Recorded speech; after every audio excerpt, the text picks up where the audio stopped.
देर से आपके बीच में आया उसके लिए क्षमा चाहता हूँ, लेकिन मुझे सुबह हनुमानगढ़ जाना था। वहां पर एक और हमारा छोटा भाई चुनाव लड़ रहा है, उसके प्रचार में मैं देरी से आया, उसके लिए क्षमा मांगता हूँ। लेकिन मुझे मेरे भाई के लिए आना था, इसलिए मैं सारे काम छोड़कर आप लोगों से ये निवेदन कर रहा हूँ।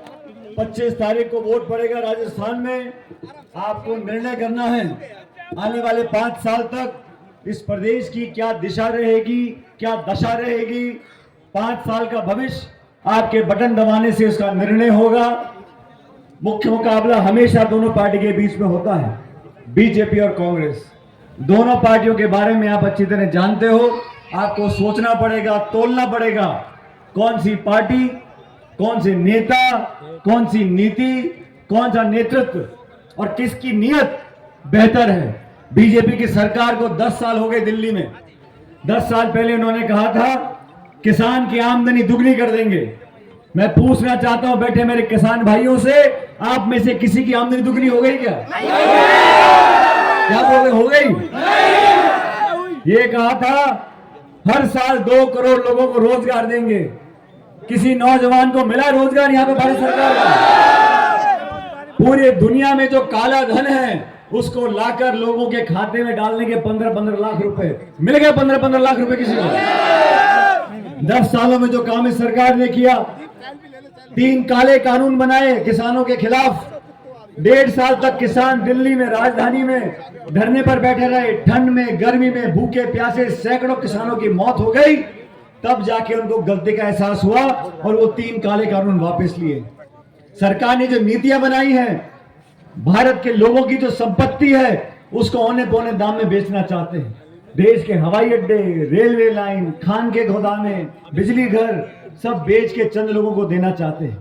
और कांग्रेस सरकार में दिल्ली में थी, हमने कानून बनाया। अभी गांव में जो काम चलते हम लोग भूल जाते हैं ये नरेगा का कानून किसने बनाया था। गांव में जो काम चलते हैं, रोजगार का अधिकार कांग्रेस पार्टी ने दिया। मनमोहन सिंह जी प्रधानमंत्री थे। 70,000 करोड़ रुपया छोटे किसानों का, वो किसान जो 2 बीघे 4 बीघे में खेती करता है, उस किसान के क्या हालात आज कर दिए भारत सरकार ने। खाद के, बीज के, बिजली के, पानी के क्या दाम हो गए। पेट्रोल डीजल देसी घी से महंगा हो गया। गैस का सिलेंडर 1100 रुपए का है। बीजेपी के लोग 80 करोड़ लोगों को सस्ता खाना देते हैं, वो तो अच्छी बात है। और हम लोग किसी को पेंशन दे दें, किसी को छात्रवृत्ति दे दें, महिलाओं के जेब में 2 रुपए डाल दें तो बीजेपी के पेट में फोड़े हो जाते हैं। गरीब को पैसा क्यों दे रहे हो? अरे चंद उद्योगपतियों का लाखों करोड़ रुपया जो बैंकों का कर्जा है वो माफ कर दो, कोई बात नहीं।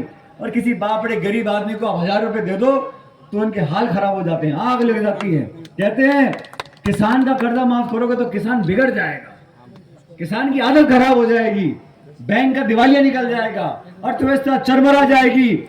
मैं उनको बोलना चाहता हूं, आप लोग बैठे हो, आपको मालूम नहीं है किसान पे क्या बीतती है, किन हालातों में बच्चों को पैदा करके वो पालता है, पूरे देश के लिए अनाज पैदा करता है। उसकी मदद करने में आप पीछे हाथ खींचते हो। साथियों, दोनों पार्टियों को नाप तोल के देखो, किसकी सोच है गरीब के लिए, किसान के लिए, नौजवान के लिए, बुजुर्ग के लिए, पिछड़े के लिए, अगड़े के लिए, बहुसंख्यक, अल्पसंख्यक, सब लोगों को साथ लेकर चलने वाले कौन लोग हैं और कौन वो लोग हैं जो आपस में तनाव पैदा करते हैं, झगड़ा कराते हैं। बीजेपी से पूछो टमाटर 80 रुपए किलो क्यों बिक रहा है, चाल, चावल, चीनी, चायपत्ती महंगी क्यों हो गई, तो कहते हैं हिंदुस्तान पाकिस्तान। अरे शिक्षित, रोजगार हमारे बिना मिले सैकड़ों, हमारे लाखों करोड़ों नौजवान बेरोजगार घूम रहे हैं। बीजेपी से सवाल पूछो तो कहते हैं मंदिर और मस्जिद।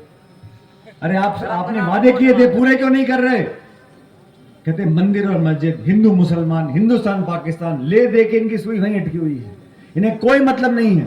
इसलिए आप लोगों से निवेदन करने आया हूं, कांग्रेस पार्टी ने, सुनो, कांग्रेस पार्टी ने बहुत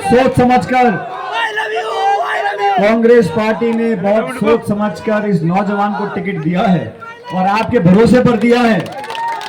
और मैं जानता हूं ललित जी को, इन्होंने पिछले 5 सालों में, उससे पहले जब से छात्र राजनीति से लेकर हर जगह यूथ कांग्रेस में मेरे साथ काम किया है। जब 5 साल संघर्ष हमने किया बीजेपी की सरकार के सामने 2013 से 18, उन 5 सालों में लाठी खानी हो, जेल जाना हो, भूख हड़ताल करनी हो, पद यात्रा करनी हो, धरना करना हो, जो भी करना हो, संघर्ष किया लोगों के लिए, नौजवानों के लिए, इस नौजवान ने किया है। आज मैं इनके लिए वोट मांगने आया हूं और 36 कौम के लोगों से बोलना चाहता हूं, ये जाति बिरादरी भूल जाओ, उस व्यक्ति का, उस नेता का, उस पार्टी का समर्थन करो जो आपके दुख सुख का भागीदार बनेगा।